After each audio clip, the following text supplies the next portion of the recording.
Perkenalkan sekali lagi, mungkin ada yang baru join hari ini. Nama saya Ica Destriani, saya merupakan Business Development Executive dari Nutrik yang berada di Jakarta.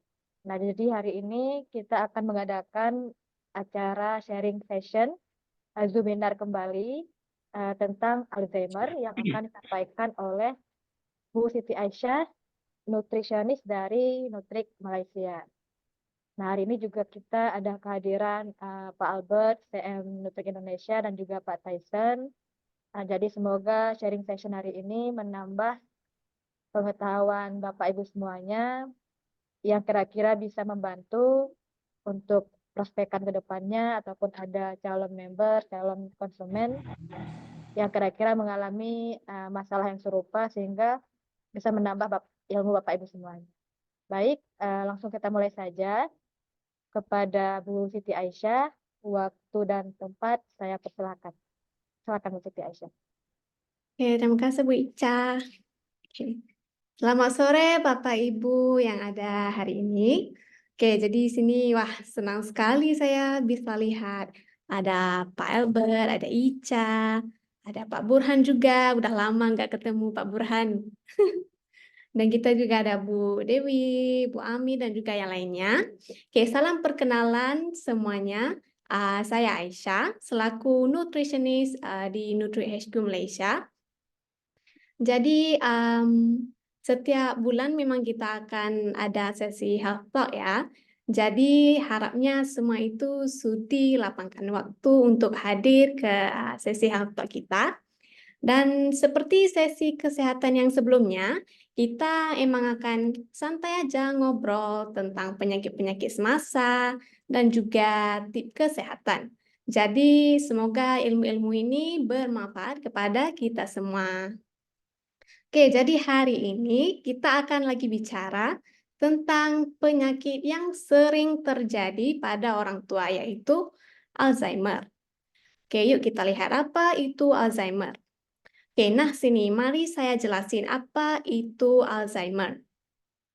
Penyakit Alzheimer adalah kondisi otak degeneratif yang menyebabkan penurunan dalam sejumlah aspek, yaitu dimulai dengan ingatan seseorang itu, kemampuan berpikir, bicara, dan juga perilaku seseorang itu. Dan penyakit Alzheimer ini adalah salah satu sebab demensia ataupun pikun, sekaligus menjadi penyebab yang paling umum dari demensia, yaitu terhitung kira-kira 50 hingga 75% ya dari kasus demensia ini. Dan sebenarnya penyakit ini bisa menyasar orang dewasa juga loh. Namun sebagian besar kasusnya ini terjadi pada mereka yang berusia lebih dari 60 tahun, yaitu lansia. Dan ayo kita lihat apa itu gejala untuk Alzheimer. Oke, gejala kondisi ini muncul seiring dengan perkembangan penyakit dan juga pola hidup yang pengidap jalani. Dan secara umumnya, gejala awal Alzheimer ini adalah pikun dan juga penurunan fungsi otak. Tetapi pikun itu hanyalah gejala awalnya saja. Dan semakin penyakit itu berkembang, maka akan ada bermunculan gejala-gejala yang lainnya. Jadi ayo kita lihat apa yang pengidap Alzheimer ini merasakan. Yang pertama kita ketahui yaitu pikun. Ya, seseorang itu sering mengulangi pernyataan ataupun pertanyaan, sering melupakan obrolan, dan juga lupa meletakkan sebarang benda. Dan kemungkinan juga seseorang itu bisa tersesat di tempat yang udah dikenalinya, dan yang paling parah itu dia bisa lupa nama anggota keluarganya. Dan gejala yang lainnya yang mungkin salah membuat penilaian lah. Contohnya seseorang itu mengenakan pakaian yang tidak sesuai dengan tema acara. Contohnya mau keluar makan itu seseorang itu pakai baju yang nggak sopan gitu. Dan seiring dengan perkembangan penyakit ini, pengidap itu sering lupa gimana cara untuk melakukan aktivitas seperti berpakaian dan juga mandi.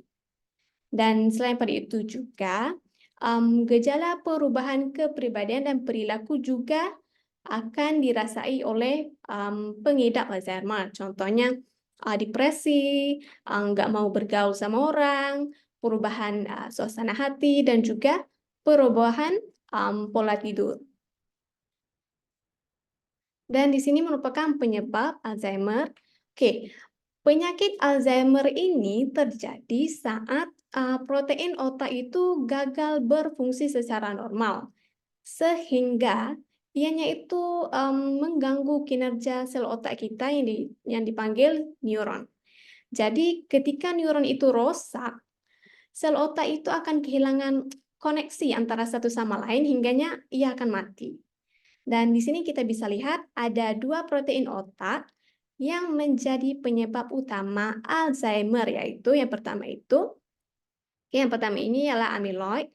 Oke, jadi pengendapan protein ini akan menimbulkan efek yang beracun yang dimana ia bisa mengganggu komunikasi di antara sel-sel otak itu.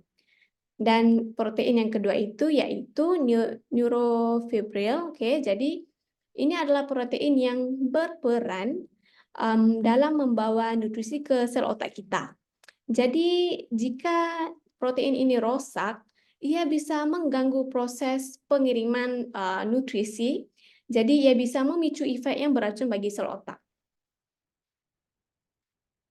Nah, di sini terdapat beberapa faktor pemicu Alzheimer dan antara lainnya yang pertama usia. Oke, jadi risiko Alzheimer ini akan semakin meningkat seiring berjalannya usia. Dan yang kedua, jenis kelamin yaitu wanita. Jadi sebenarnya wanita itu berisiko lebih tinggi terkena Alzheimer ketimbangnya pria. Dan yang seterusnya yaitu riwayat keluarga dan juga genetika. Jadi adanya perubahan mutasi genetik dalam keluarga itu bisa juga ya meningkatkan risiko Alzheimer, tapi risikonya itu meningkatnya hanya 1%. Dan faktor yang kita bisa diubah yaitu mewakili gaya hidup lah, yaitu contohnya kurang olahraga, obesitas, merokok, kolesterol tinggi, hipertensi, dan juga diabetes. Yang tidak terkontrol itu bisa memicu Alzheimer di kemudian harinya. Dan faktor yang lain juga yaitu gangguan kognitif, yaitu bagi pengidap gangguan mental itu emang akan berisiko lebih tinggi berkembang menjadi pikun akibat dari Alzheimer ini. Dan selain pada itu juga, konsumsi alkohol yang berlebihan bisa memicu perubahan ya pada otak yang berkaitan dengan risiko demensia. Dan terakhir sekali itu pola tidur yang buruk, menyebabkan seseorang itu nggak mempunyai kualitas tidur yang baik. Jadi ia akan sebenarnya bisa meningkatkan risiko Alzheimer. Oke, nah di sini ada kemungkinan bahwa mengonsumsi makanan tertentu bisa mempengaruhi peradangan, yang dimana ia bisa mendasari penyakit Alzheimer. Jadi di sini kita bisa lihat tipe diet yang meningkatkan risiko Alzheimer. Jadi pola makan yang tinggi karbohidrat olahan atau makan tinggi indeks glikemik juga dikaitkan dengan peningkatan penumpukan protein yang terkait Alzheimer di otak. Dan sebenarnya makanan dan juga minuman dari diet Western ini tampaknya menyebabkan lebih banyak penumpukan protein pada orang yang punya gen yang tertentu. Dan sebenarnya kita bisa lihat ada beberapa penelitian ya yang menunjukkan bahwa dengan mengonsumsi lebih banyak makanan yang ultra olahan ini, makanan terproses ini akan bisa dikaitkan dengan resiko pikun yang lebih tinggi. Dan berikut ini adalah beberapa langkah pemeriksaan yang dokter akan lakukan. Yang pertama itu pemeriksaan fisik dan juga neurologis ataupun saraf. Jadi pemeriksaan ini bertujuan untuk meninjau kesehatan neurologis secara keseluruhan dan ya dokter itu akan menguji hal-hal seperti ini dong, yaitu refleks, kekuatan otot seseorang itu, kemampuan bangun dari kursi dan kemampuan seseorang itu untuk berjalan, um, indera penglihatan dan juga pendengaran. Adakah seseorang itu bisa mendengar dengan baik, bisa melihat dengan jelas, dan juga koordinasi gerak tubuh. Adakah seseorang itu bisa berjalan dengan stabil atau enggak? Dan di sini merupakan pemindaian otak di mana gambar keseluruhan otak itu yang menunjukkan kelainan akan terkait dengan Alzheimer. Jadi pencitraan struktur otak akan meliputi 3 pemindaian, yaitu yang pertama MRI, yaitu pencitraan resonansi magnetik. Oke, jadi prosedur ini akan membantu menghasilkan gambaran otak yang detail. Dan yang keduanya CT scan ataupun computerized tomography. Jadi prosedur ini akan membantu untuk menghasilkan gambar penampang otak kita. Dan yang terakhir sekali yaitu FDG, pemindaian PET fluorodeoksyglucose. Oke, jadi pemindaian ini bertujuan untuk mengukur cadangan amyloid dalam otak, yaitu amyloid itu kita tahu ya, protein yang terkait sama Alzheimer. Jadi ya bisa lihat sama ada protein itu makin bertambah ataupun normal aja. Oke, dari segi perawatan, oke, ini adalah beberapa langkah pengobatan penyakit Alzheimer yang sering menjadi pilihan dokter. Oke, yang pertamanya yaitu dari segi obat-obatan.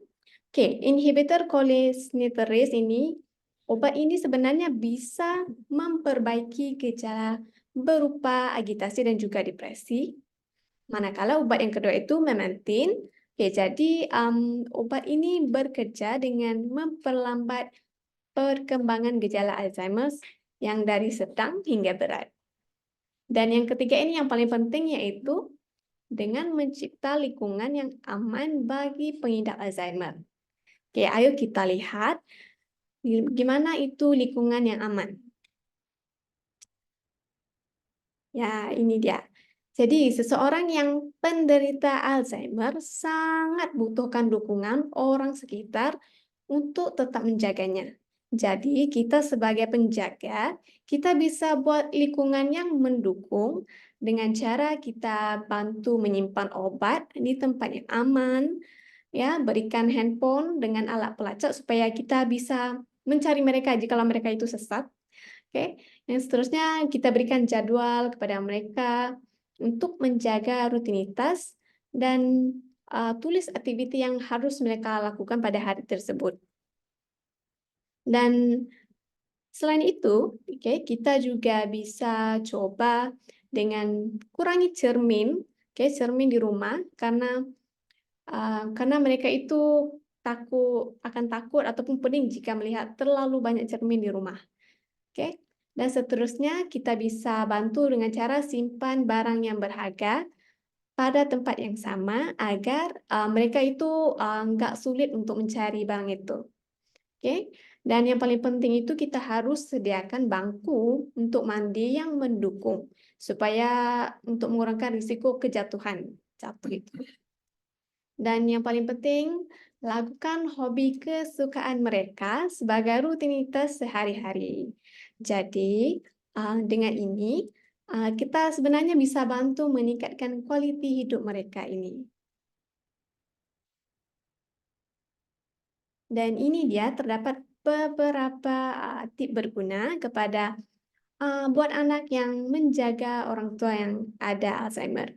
Yang pertama, pastikan mereka makan di tempat, waktu, dan juga cara yang sama setiap hari, yang konsisten.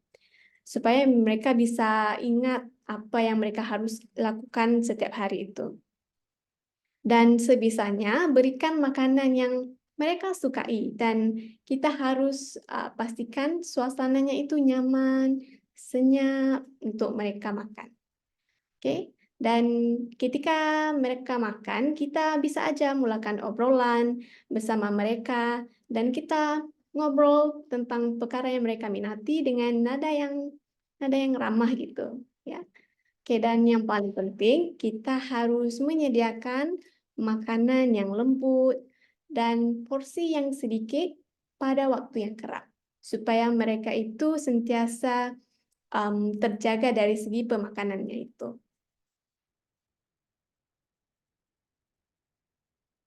Oke, dari segi pencegahan itu, penelitian udah menunjukkan bahwa memiliki gaya hidup yang sehat itu bisa membantu melindungi otak kita dari penurunan kognitif. Dan dengan caranya yang pertama kita harus aktif secara mental, ya. Dan gimana caranya? Oke, mungkin coba untuk sering memainkan permainan yang menggunakan otak seperti membaca, memainkan alat musik, ataupun melakukan hobi lain yang membutuhkan kekuatan otak kita. Dan yang keduanya kita harus aktif bersosial. Oke, mungkin dengan bersosial ini kita akan secara teratur, kita bisa berbicara dengan teman ataupun keluarga kita, dan kita juga boleh bergabung dalam kegiatan berkelompok supaya kita bisa melindungi dan menjaga daya ingatan kita. Dan yang terakhir sekali yaitu kita harus aktif secara fisik, yang itu meliputi berolahraga. Karena berolahraga ini akan meningkatkan aliran darah dan juga oksigen ke otak. Jadi otak kita itu jadi lebih sehat gitu. Oke. Dan untuk mencegah kepikunan dan juga penyakit Alzheimer, salah satu hal yang Anda bisa lakukan adalah dengan menerapkan pola makan yang tepat. Oke, jadi diet MIND, MIND ini Anda bisa coba, karena ini merupakan diet untuk membantu untuk kesehatan otak Anda. Oke, diet MIND ini sendiri merupakan singkatan ya dari diet Mediterranean dan juga DASH. Jadi ianya terjadi MIND diet. Oke, jadi asupan yang tertentu sebenarnya bisa memberikan nutrisi yang sangat baik untuk kesehatan otak. Dan pada akhirnya, pola makan dan juga asupan tersebut juga dapat diterapkan untuk mencegah pikun dan menjaga daya ingatan kita. Oke, ini dia, the mind diet. Apa yang Anda harus makan dan juga apa yang harus Anda hindari. Oke, pola makan yang sehat untuk otak itu berarti kita memilih lemak yang tepat bersama dengan fitokimia yang tertentu. Jadi ini merupakan kandungan yang sering ditemukan dalam buah-buahan dan juga sayuran. Dan sebenarnya otak kita membutuhkan nutrisi yang berada di kotak kiri ini, yaitu nutrisi yang harus dimakan ini. Oke, contohnya ikan. Oke, jenis ikan apapun sebenarnya bisa dikonsumsi dalam penerapan MIND diet ini. Namun ada kekhawatiran ya tentang kandungan merkuri dalam jenis ikan tertentu. Dan umum untuk mengetahui, merkuri itu adalah zat yang berbahaya yang bisa merosakkan sistem saraf seseorang itu. Contohnya ikan jabat, ikan todak, ikan tenggiri, dan juga ikan hiu yang mengandungi merkuri yang tinggi dan Anda harus elakkan dari konsumsinya. Dan sebagai alternatifnya Anda bisa aja konsumsi ikan sardin, ikan salmon, ataupun ikan kembung. Nah, ketiga contoh ikan ini selamat untuk dikonsumsi. Oke, ayo kita coba ingat kembali. Salah satu diet yang bisa meningkatkan resiko Alzheimer yaitu makanan dengan tinggi glikemia. Oke, jadi kali ini kita harus coba untuk membuat pilihan yang lebih sehat dengan konsumsi karbohidrat dengan glikemia yang lebih rendah. Jadi untuk menukar sesuatu perkara ini kita harus mulakan dengan pelan dan steady dan harus konsisten. Contohnya, mungkin sebelum ini kita sering makan kentang putih seperti kentang goreng itu, kita bisa tukar kepada ubi manis rebus. Sebenarnya lagi enak dong, ubi manis rebus ataupun ubi manis bakar, ya, itu bisa dicoba sebagai pengganti dari kentang putih itu. Dan jadi untuk mendukung kesehatan otak yang aman, terbaik untuk kita gabungkan bersama-sama produk kita yang ada ini. Oke, jadi untuk produk kita, menurut riset ya, vitamin C dan juga vitamin E yang kita bisa perolehi dari Phytocomplex dan juga Biospray ini secara signifikannya ya bisa mengurangi risiko Alzheimer sebesar 65%. Nah, dan juga produk utama kita yang mengandung hormon pertumbuhan juga bisa memberikan dampak yang positif terhadap kesehatan otak kita dengan membantu mengatur fungsi-fungsi otak kita. Dan seterusnya, kita sudah tahu ya, kesehatan pencernaan itu memiliki kaitan erat sama fungsi otak. Oleh itu, pencernaan kita ini seringkali disebut sebagai otak kedua kita. Umpamanya, jika Anda mementingkan kesehatan usus, sudah tentu kesehatan otak Anda pasti terjaga. Pasti tip-top deh. Nah, gitu. Jadi oleh itu, probiotik, prebiotik, dan juga serat memangnya terbukti bisa meningkatkan fungsi otak dan juga kognitif kita. Jadi, harus kita ingat, nutrisi yang mendukung bakteria sehat dalam usus kita sebenarnya bisa berdampak positif pada memori dan juga kesejahteraan otak kita. Oke, jadi selesai sudah sesi ngobrol kita kali ini. Jadi sebarang persoalan bisa ditanya di chat box ataupun bisa langsung tanya di sini terus. Terima kasih semuanya. Ah, Baik, terima kasih kepada Bu Siti Aisyah yang sudah menjelaskan penjelasan yang luar biasa mengenai Alzheimer ya. Termasuk tadi salah satu fakta yang menarik yaitu ternyata wanita lebih rentan terhadap penyakit Alzheimer. Ya, benar. Nah, jadi ini kita alhamdulillah sudah lebih ramai. Ada uh, Pak Pak Burhan, ada Pak Arif, Pak Putra, Pak Hayu, Pak Marika, Pak Heru, ada Bu Ratna, Bu Sri Wakia, Bu Dewanti, Bu Cindy, Bu Antika. Kalau ada pertanyaan boleh banget silakan bertanya ataupun diketik di chat room gitu. Saya yakin pasti sangat banyak pertanyaan nih ya. Soalnya ini materi yang termasuk baru dan memang sangat sedikit orang yang peduli atau aware terhadap Alzheimer ini. Bu Antika, bagaimana Bu? Apa pernah dapat customer atau pengguna Biospray yang mungkin menderita Alzheimer? Iya Mbak Ica, ada banyak. Jadi di Malang, sharing ya ini ya. Iya Bu. Saya tuh punya pasien di Malang itu pasiennya Bu Eti sebetulnya. Beliau menderita Alzheimer itu udah sekitar 7 tahunan gitu. Nah, beliau seorang pengusaha baby sister pada waktu itu.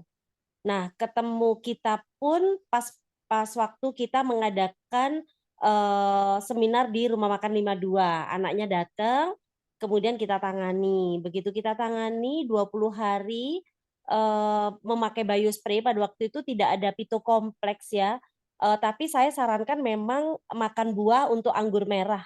Jadi kalau untuk otak itu memang entah itu kanker otak, tumor otak, kita lagi nangani yang perotaan, itu kita sarankan makan buahnya itu jus anggur merah kayak gitu.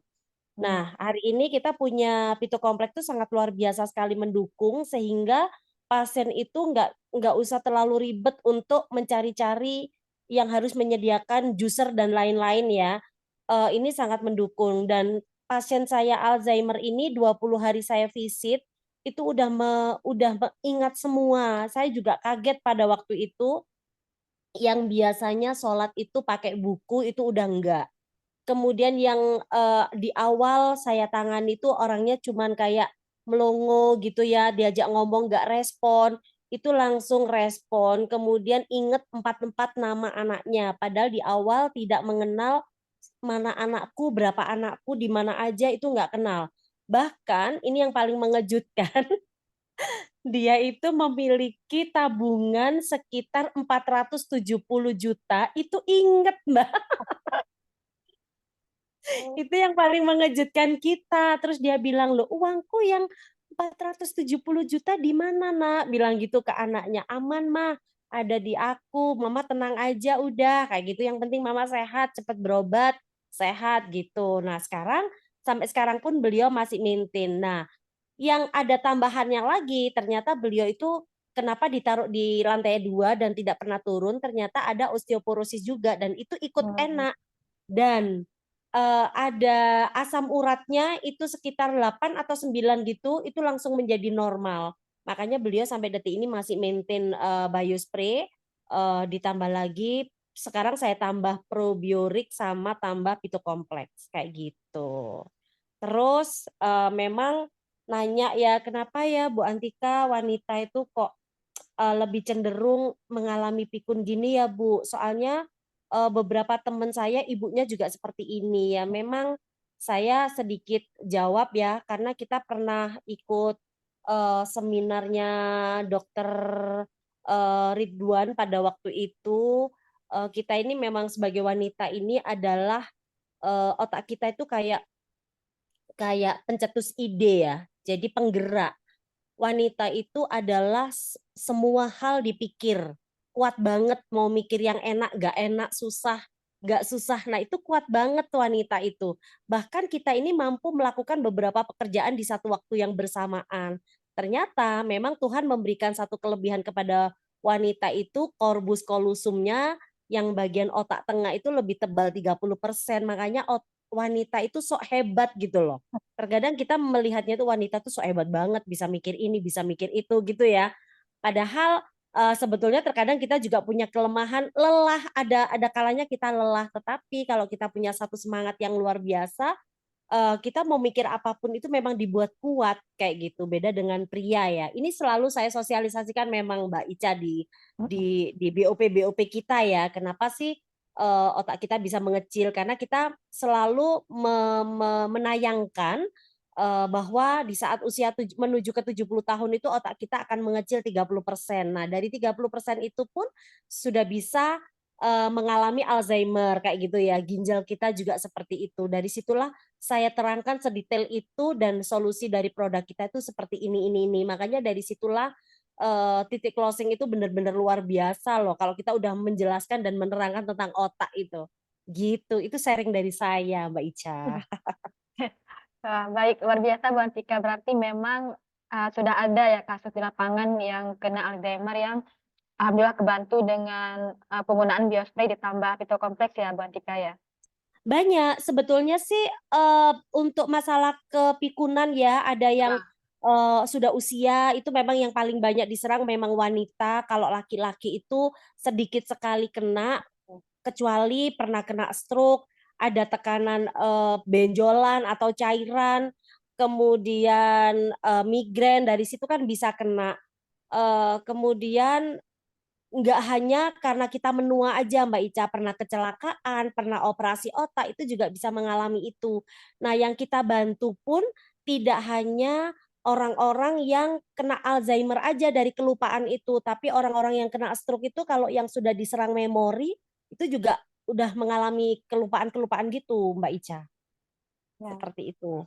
Hebat pokoknya deh, ada Pitu Komplek, ada probiorik memang udah kita perbantukan selama ini ya, karena memang sayur dan buah itu adalah pilihan utama untuk orang-orang yang menderita penyakit seperti ini, karena kita mengambil antioksidannya dari situ, kemudian Pitu Komplek yang buah dari berry ya, dari berry-berry itu sangat luar biasa membantu banget, seperti itu. Dan intinya regenerasi selnya jelas dari Biospray. Ya, baik, luar biasa. Terima kasih Bu Antika atas sharingnya. Jadi udah menambah pengalaman lagi, pengetahuan lagi. Nanti di lapangan yang member-member lain mungkin kalau ada kasus yang sama, udah ada buktinya gitu. Yang kena Alzheimer kita bantu dengan biospray. Oke, Oke Mbak baik. Ica, dan Ya. ada videonya kok Mbak, ada Oh, videonya yang kita simpen kok dari pasien-pasien Alzheimer. oh ya boleh Bu Antika, nanti mungkin di-share kembali di grup Bu, nanti kalau ada yang tanya biar sekalian saya share nanti. Siap, siap Oke, Mbak baik. Ica. Terima kasih Bu Antika. Ini juga ada Oke. Pak Aris, Bu Ratna, Pak Putra, mungkin ada yang mau sharing lagi atau mau bertanya? Boleh banget. Pak Aris ini biasanya banyak pertanyaan nih. Pak Aris kan jumpa berbagai macam pasien juga sama kayak Bu Antika, BOP-nya ada di mana-mana. Gimana Pak Aris? Ada yang mau sharing mungkin Pak? Pak Arisnya lagi gak aktif mungkin ya. Pak Marika, bagaimana Pak? Ada yang ingin ditanyakan mungkin?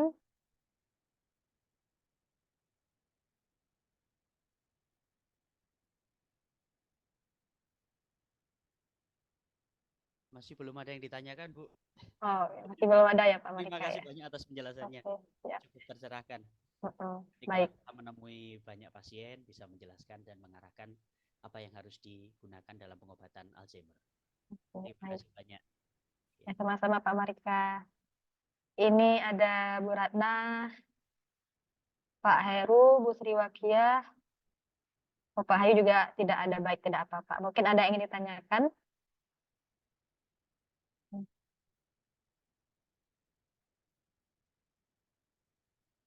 Ya. Ini ada siapa lagi? Oke, mungkin.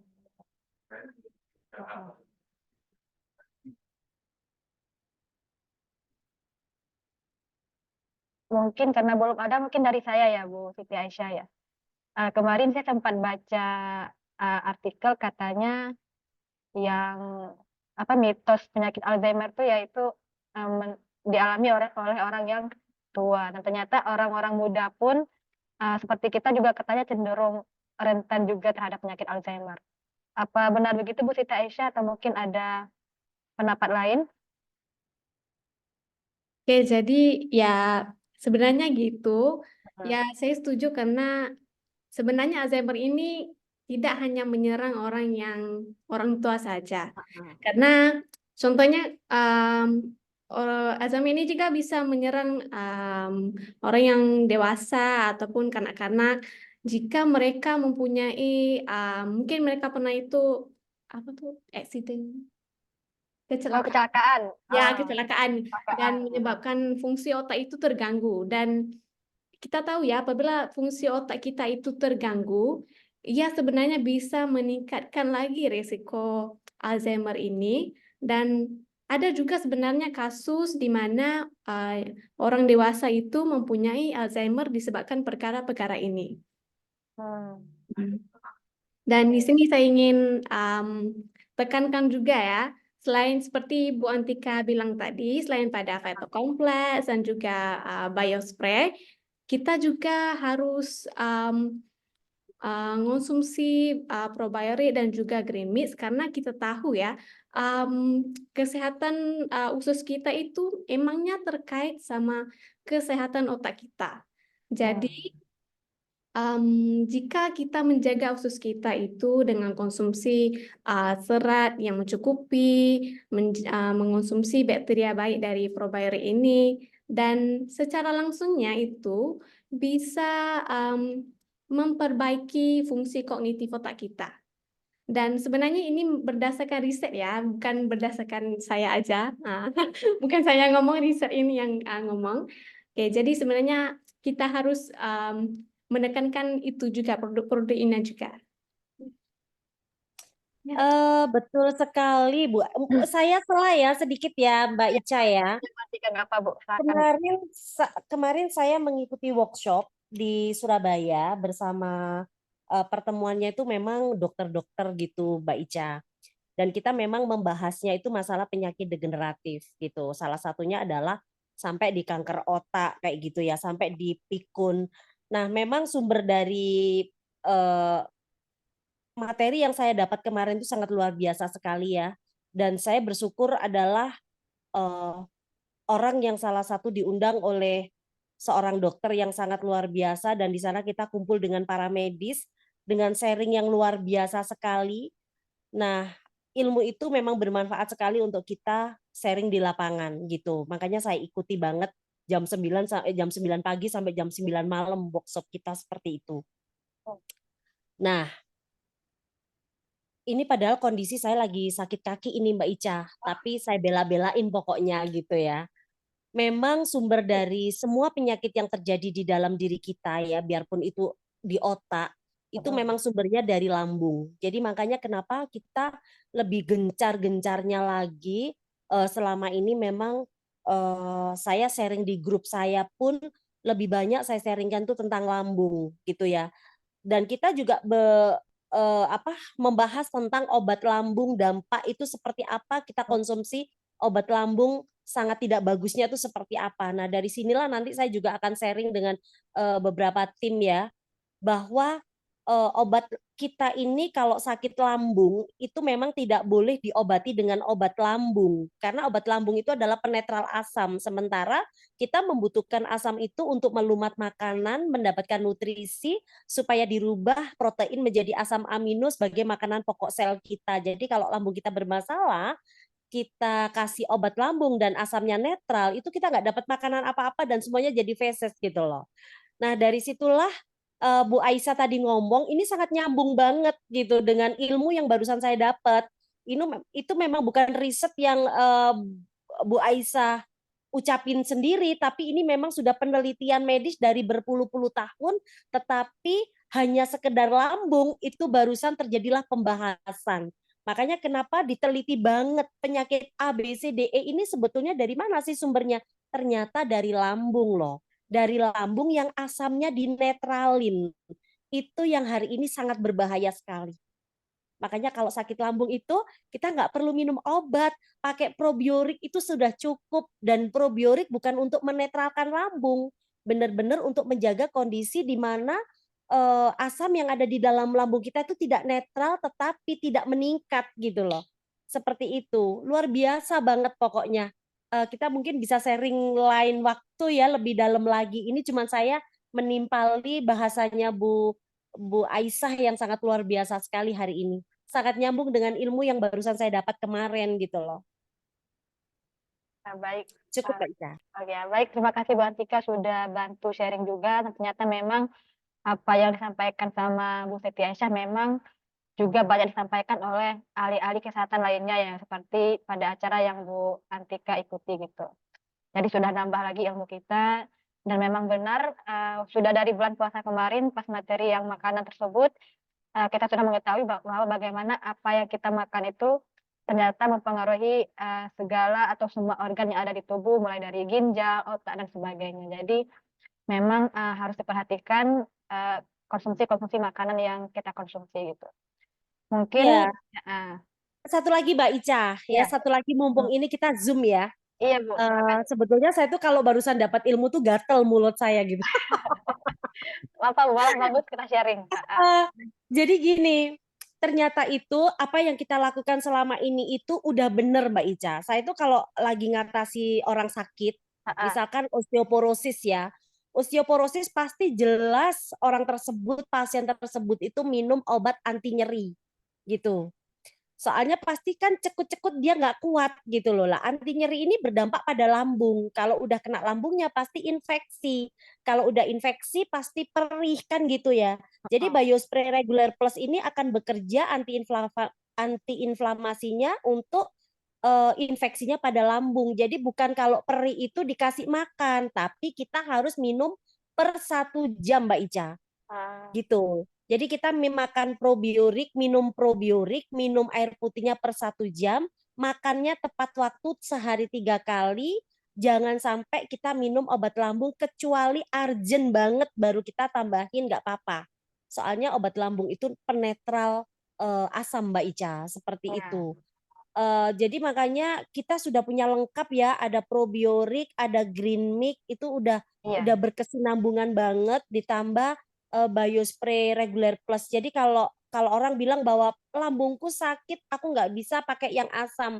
Jadi asam yang ada di dalam asam amino kita bukan untuk merusak lambung atau membuat seperih ya. Perih itu memang dikarenakan lambung kita udah ada tukak ya, ada infeksi, ada luka, sehingga asam yang meningkat itu yang membuat perih seperti itu. Jadi bukan dikasih makan kalau perih, tapi dikasih minum supaya lembab, basah, kalau sehingga nggak perih-perih lagi. Jadi cara menanganinya tuh seperti itu, Mbak Ica. Gitu. Nah, yang selama ini udah kita lakukan, ternyata tinggal kita cuman, oh berarti udah bener ya. Kita melakukan hal ini udah bener ternyata. Jadi kemarin tuh kayak orang studi banding gitu, kita mengikuti workshop itu. Seperti itu, Mbak Ica. Ya, baik. Terima kasih Bu Antika udah sharing, udah nambah ilmu lagi nanti untuk Pak Burhan, Pak Marika, dan lain-lain nanti di lapangan biar bisa dibagikan juga informasinya, apalagi yang mungkin biasanya sering di lapangan itu ya, banyak calon konsumen yang ragu-ragu pakai karena masalah lambung gitu. Padahal kita banyak solusinya untuk mengatasi masalah tersebut. Oke. Baik, apakah ada pertanyaan lagi? Nah, ada pertanyaan itu di chat oleh Oh, Pak Marika. oh ya benar, dari Pak Marika bertanya apakah bila banyak konsumsi makanan berprotein tinggi bisa berakibat peningkatan gejala Alzheimer. Oh ya, tadi sempat dibahas sama Bu Siti Aisyah ya. Mungkin Bu Siti Aisyah boleh menjawab terlebih dahulu. Ya. Oke, saya mau mengebahas tentang soalan dari Pak Marika ya. Oke, sebenarnya berdasarkan riset ya, jika seseorang itu mengonsumsi protein yang berkualiti dalam kuantiti yang tepat, itu bisa mengurangkan ya risiko terjadinya penyakit-penyakit kognitif ini. Dan tetapi jika seseorang itu mengonsumsi itu terlalu banyak makanan yang berprotein, contohnya mungkin seseorang itu emang tiap harinya itu makan 2 ekor ayam ataupun 10 ekor ikan, ya itu dikiranya terlalu banyak ya. Dan ya juga di-support bahwa terlebih makan sumber protein ini bisa mengecilkan sedikit size otak itu. Jadi ya hanya sesuatu yang nggak baik lah ya. Jadi sebenarnya jawabannya bisa makan protein itu, tapi harusnya kuantiti yang tepat, nggak bisa terlalu banyak. Ya, terlalu banyak itu contoh seperti saya itu bilang, seperti mungkin 2 ekor ayam gitu, 10 ekor ikan gitu, itu terlalu banyak lah. Nah, itu mungkin bisa meningkatkan juga risiko terjadinya selain pada Alzheimer mungkin penyakit-penyakit otak lainnya juga. Oke, jadi harap Pak Marika clear. Baik, terima kasih atas jawabannya Bu Siti Aisyah.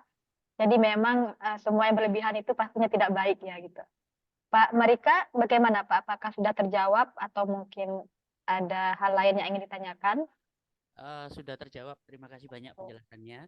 Yang saya khawatirkan saat ini memang banyak minuman-minuman yang banyak mengandung susu, kemudian Oh iya. kandungan proteinnya tinggi ya, itu yang banyak dikonsumsi orang-orang zaman sekarang. Jadi saya rasa itu kedepannya memang cukup beresiko untuk menjadi munculnya penyakit Alzheimer. Ditambah lagi kurangnya gerak, karena banyak orang yang kalau sudah pegang HP lupa beraktivitas begitu. Ya, baik. Terima kasih banyak penjelasannya. Iya. Baik, terima kasih Pak Marika. Memang sekarang berbagai macam olahan minuman memang hampir semuanya dicampur dengan susu ataupun zat lain yang proteinnya tinggi gitu. Oke, baik. Apakah ada pertanyaan lain? Atau mungkin dari Pak Tyson ada yang ingin ditambahkan, Pak? Ya, mungkin saya bisa tambahkan ya, luar biasa ya hari ini semua soalannya juga mantap banget sih.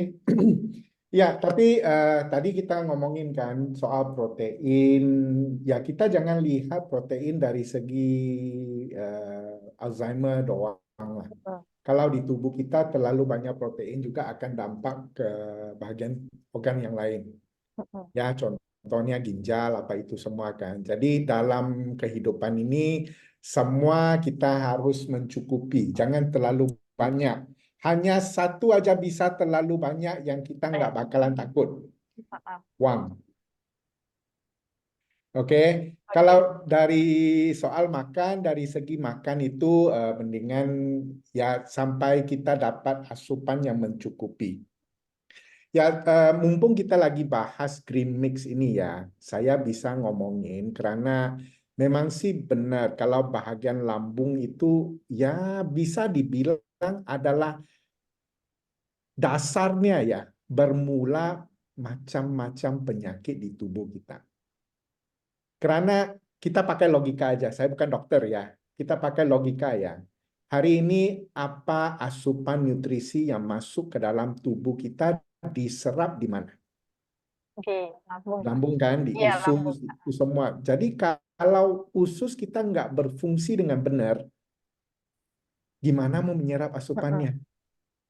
Jadi kita makan, nutrisinya nggak diserap, ya kita makan percuma loh sebenarnya. Memang makan ini, makan itu, makan ini, makan itu, tapi penyerapannya kurang efisien. Makanya yang pertama kita harus jaga adalah lambung kita. Ya, dari lambung kita. Jadi kenapa bisa kita kalau kita ambil green mix ya, bisa bantu ke otak itu semua karena kan dia bantu menyerap bermacam-macam nutrisi loh di tubuh kita yang akan ada dampaknya ke perkembangan otak kita itu semua. Ya, saya sendiri juga saya sendiri juga betul ya Pak Marika ya, uang nggak bakalan akan terlalu banyak lah.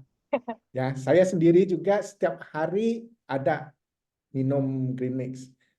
Ya, mungkin saya bisa saran member-member di sini kalau untuk sendiri bisa coba, bisa mulai dulu. Dan untuk yang mau memasarkan produk Vitanetic, ya biar nggak terlalu pusing, bisa mulai dengan green mix dengan probiotik dulu. Jadi kita mulai ke lapangan, kita bicara sama mereka untuk green mix dengan probiotik dulu. Ya, jadi untuk mengurangkan apa ya? Mengurangkan keadaan di mana mereka bakalan akan dapat penyakit yang lain nanti mereka bisa mulai dari lambung dulu. Jadi untuk kita yang mau memasarkan di lapangan kita bisa nggak perlu terlalu pusing dulu, kita mulai dengan green mix dengan probiotik. Jadi penjelasannya juga gampang. Ya. Ya, mungkin bisa membantu bapak-bapak, ibu-ibu hari ini. Terima kasih. Baik, terima kasih Pak Tyson atas tambahannya. Semoga semakin membantu Bapak Ibu semuanya dalam menjalankan kegiatan prospekan, HM ataupun BOP ke depannya nanti. Oke, apakah ada pertanyaan lain?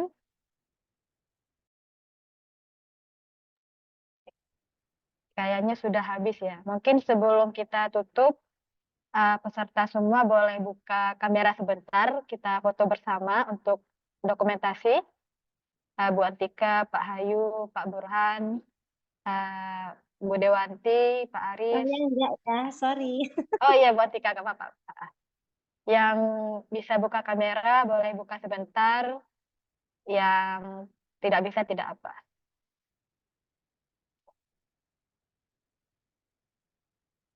Oke, ini Pak Hayu sudah buka. Ya, oke, sudah. Pak Burhan, Pak Aris, oke.